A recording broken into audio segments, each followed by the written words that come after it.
Alright, we're going to look at adding and subtracting algebraic expressions. We'll just note that an expression is just a grouping of mathematical symbols. It's one that doesn't have an equal sign. If it has an equal sign, it's an equation. If it doesn't have an equal sign, it's just an expression. Within an expression, terms are separated by addition and subtraction. Technically, terms are things that are added. So if you're subtracting something, then you actually have a negative term because you're adding the negative. The number that appears in front of a term is called the coefficient. And each term is composed of factors. And factors are bits or elements or whatever that are multiplied together. So numbers, variables that are multiplied. Factors are multiplied together, terms are added together. So we can identify terms and factors here. So this expression is basically just one factor. This expression has one factor. It's got three terms. Those terms are 1/2 gt squared, negative 2vt, and 2s. Now, if I look at an individual term, I could say that term has different factors, right? So within the term, let's say I pick negative 2vt. So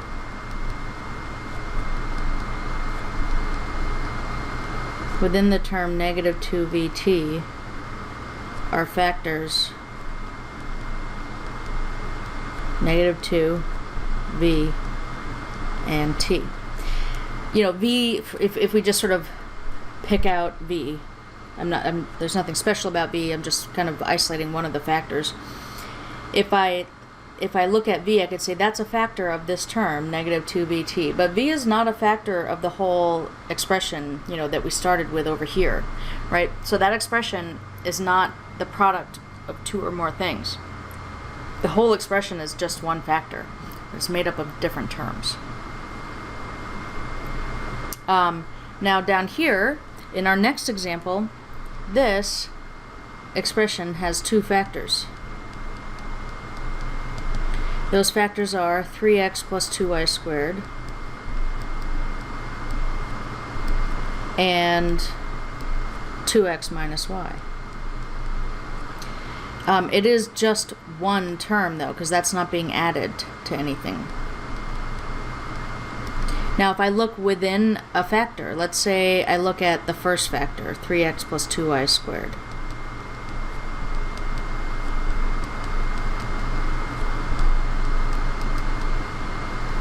Within that factor, there are two terms.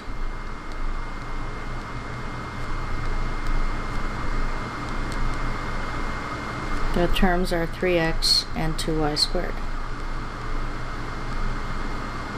But those aren't terms of the whole expression, you know, that we started with over here. That whole expression is just the one term. But once we dive, if we want to pick apart the factors, we can identify terms within a factor.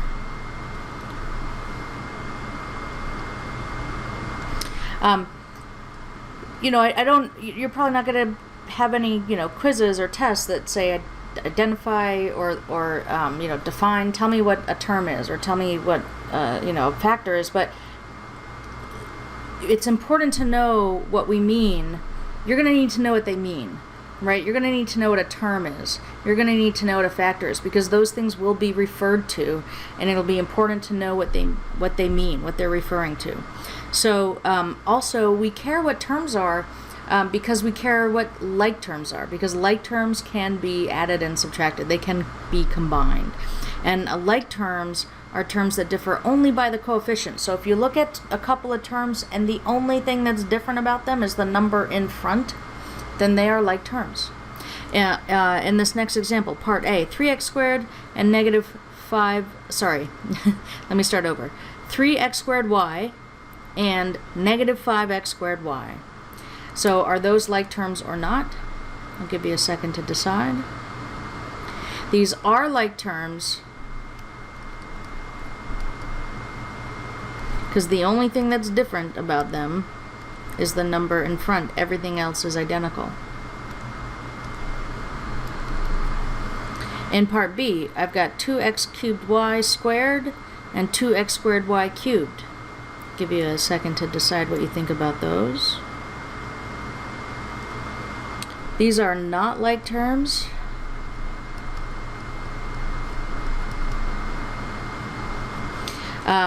They're not like terms because the exponents on x differ, and for that matter, so do the exponents on y. Right? So they're not just different in coefficient, like they have a different number of x factors and a different number of y factors. And this last example, give you a second to decide if you think those are like terms. These are not like terms. And that's because one term has a factor of y and the other doesn't.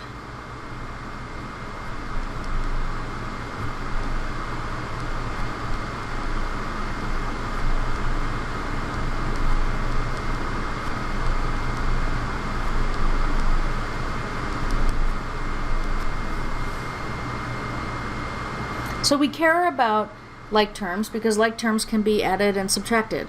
We can simplify expressions by combining like terms. So we're going to start off, we're going to do some examples. We want to simplify this expression.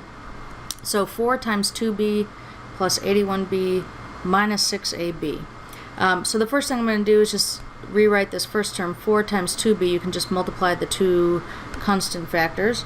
We get 8b plus 81b minus 6ab.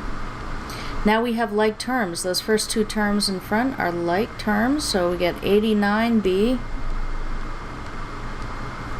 minus 6ab. Now these are not like terms, so this is where we're going to stop.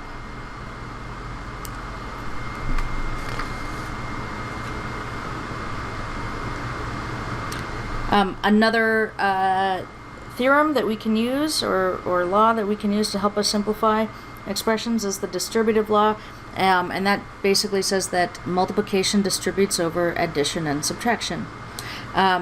So if I have a factor sitting outside, a set of parentheses where we are adding and subtracting inside, multiplication distributes over addition and subtraction. It does not distribute over multiplication or division.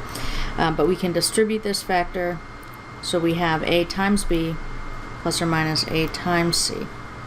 So we'll do some examples here.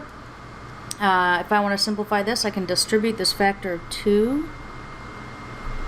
So 2 times a plus 2 times 2x. So that gives us 2a plus 4x.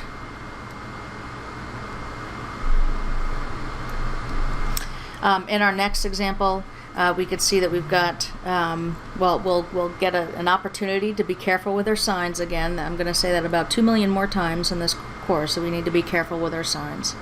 I'm going to rewrite this problem first, because at first it doesn't look like we have a factor, but really this is a factor of -1. So I could think of this as a factor of -1 times a minus 3c. And when I distribute it, I've got -1 times a, and then minus, I'm bringing over the minus, -1 times 3c. And when I simplify, -1 times a is -a.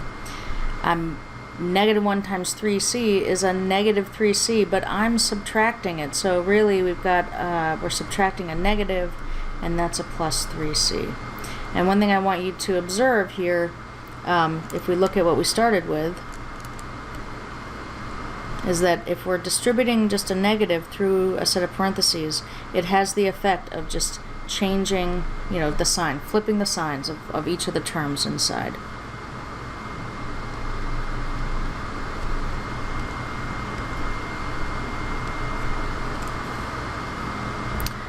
Alright, in part C, I've got 3c plus 2b minus c. This is to make sure that we're being careful here. Sometimes people want to distribute that 3c, but 3c is not a factor. 3c is not being multiplied by 2b minus c. In effect, these parentheses that are written here are not necessary, because we're not distributing any factors.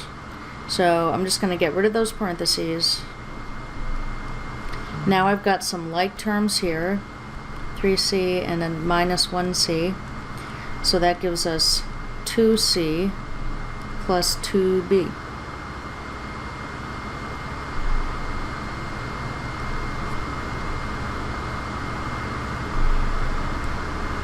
And next we have a very similar example. We're still not distributing the 3c, but we're subtracting the 2b minus c. So I know that when if we go back to example B up here, we'll note we had a similar scenario where we were distributing a negative. So I'm going to distribute this negative, and I know it's just going to flip the signs of those terms inside. So minus 2b plus c. I still have some like terms with the c terms here. 3c now plus 1c. We get 4c minus 2b.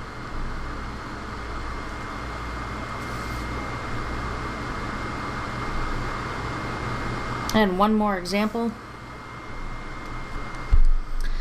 Here I've got grouping symbols within grouping symbols. So I'm going to kind of start on the inside and work our way out. If we look just inside the innermost set of parentheses, I don't have any like terms to combine there. So I'm going to distribute that negative. Everything else I'm going to bring just straight over. So distributing the negative, I get minus 5s plus 2ax.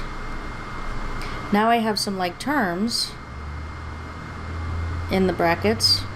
I'm going to combine those first before I do anything else. ax plus 2ax is 3ax minus 5s.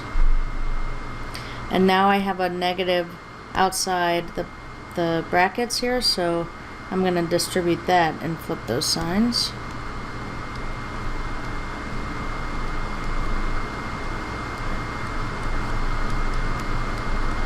And now I've got some like terms here, 3ax minus 3ax. Those are going to cancel each other out. Those are going to zero out, and I'm just left with 5s.